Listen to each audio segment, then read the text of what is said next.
Hey guys, it's Ted with OAXRAY, and today we're going to go over the 2016 FBA fee change rules and why you got hit with such a big bill, how they calculate that, and why they're making these changes.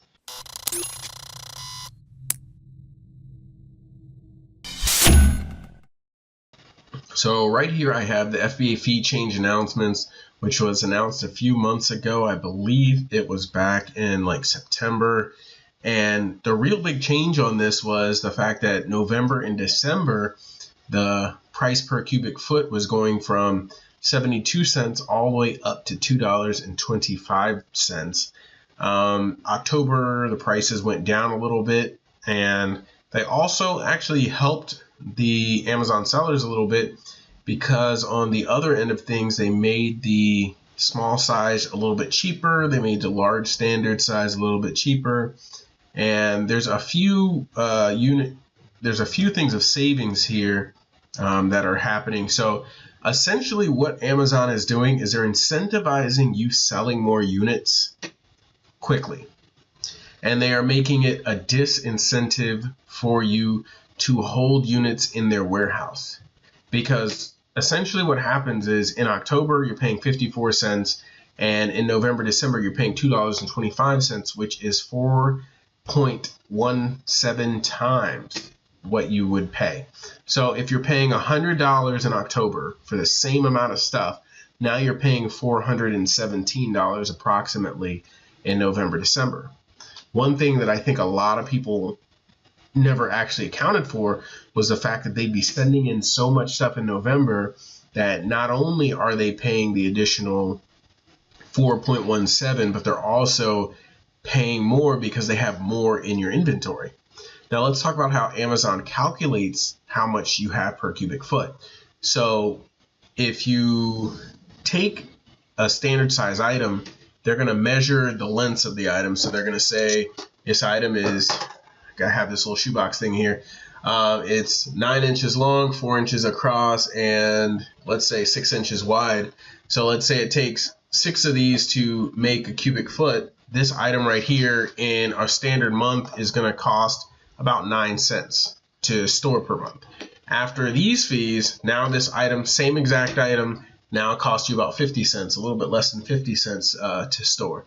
So you take this and you multiply it by me having a few thousand of these in my inventory, and all of a sudden we can see storage fees. I've seen storage fees today of people posting up to $11,000, and last month, in October, they were seeing 1,000.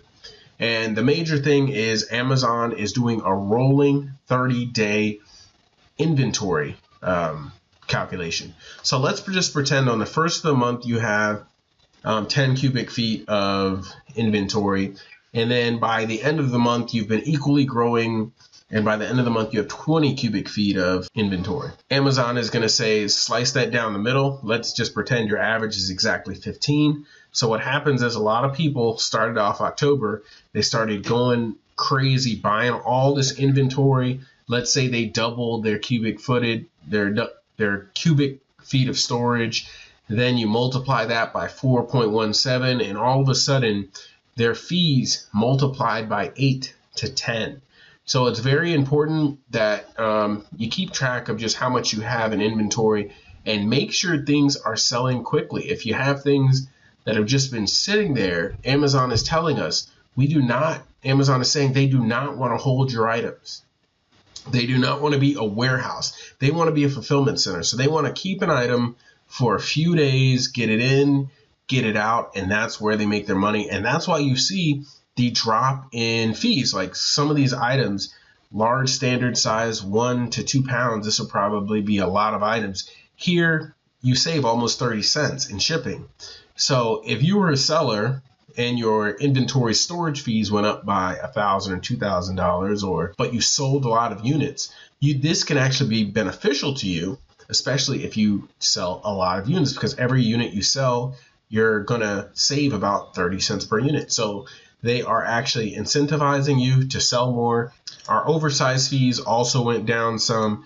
The storage fees are not as bad for the oversized items, and they have gone some, but oversized items are so big anyways that it's just going to cost you a lot in general. And if you scroll down to the bottom, it's going to show you the impact and fee change based on your management practices. Basically, your inventory storage goes up and your total storage fees go up, but because your per item fees went down, it essentially cancels each other out. And here they're showing 11% inventory reduction, which means instead of keeping the same amount of inventory in there, maybe you hold off for a few days, let your stock get a little bit lower, and ship in items just a little bit later so you don't see such high storage bills. Now, I do not want anybody to get this confused with the once every 6 months inventory fee that we have, which is the long-term storage fee. This is your monthly fee.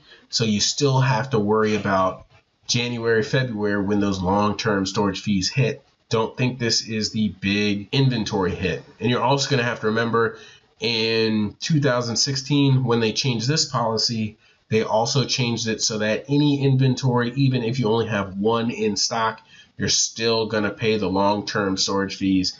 This is to get those items that have been sitting in your inventory forever out. Thank you very much. Have a great day and make some money using OAXRAY.